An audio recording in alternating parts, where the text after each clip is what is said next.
You set your alarm for 6 a.m. to go for a run. You buy a stack of books to read before bed. But somehow, at the end of the day, you find yourself right here. We are conditioned to view this as a moral failing, the result of a weak character, inherent laziness, or a lack of self-discipline. In reality, your behavior is dictated by strict biological economics.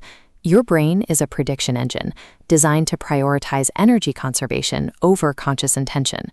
This diagram illustrates the core of the problem. While the human brain accounts for just 2% of your total body mass, it consumes 20% of your daily energy budget. It is an exceptionally expensive piece of hardware to run. Because we evolved in calorie-poor environments, your brain actively sabotages behaviors that burn unnecessary fuel. Exerting extra energy once meant a higher risk of starvation, so your biology fights your best intentions to ensure your survival.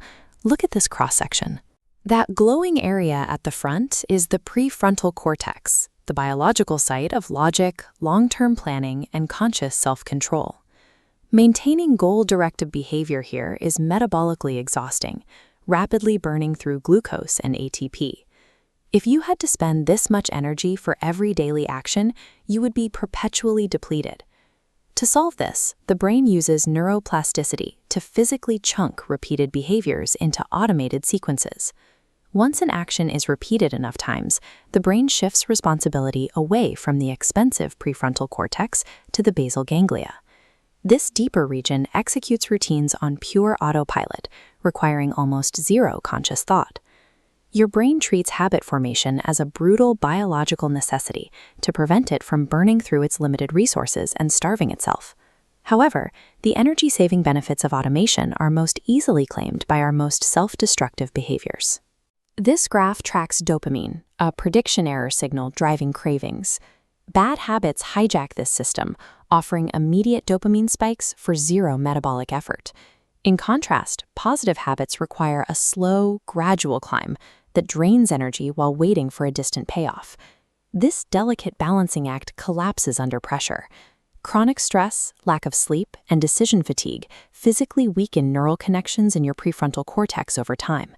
The moment your brain detects this incoming energy crisis, it initiates a stress override, cutting power to the expensive, conscious centers of your brain to preserve its remaining fuel.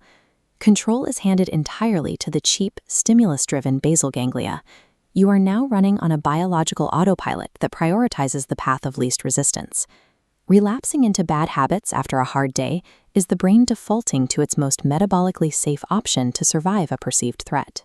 Lasting change requires you to stop fighting a moral war of willpower and start managing a biological energy economy.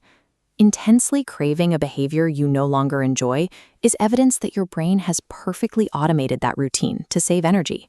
You can interrupt this automation by increasing the physical or mental friction required to perform the habit. By putting your phone in another room or deleting a specific app, you force the dormant prefrontal cortex to evaluate the higher energy cost of the action. Frequently, it will abandon the pursuit because the reward is no longer cheap. You apply the inverse strategy to build positive routines. Author James Clear advocates for shrinking new behaviors down to tiny 2-minute actions. Doing one push-up or reading a single page demands almost zero metabolic energy to initiate. This low energy barrier allows for consistent repetition. Every single performance uses neuroplasticity to physically hardwire the new routine into your basal ganglia. Once a positive habit crosses this metabolic threshold, your brain's relentless drive to conserve energy stops fighting you and permanently works to maintain your progress.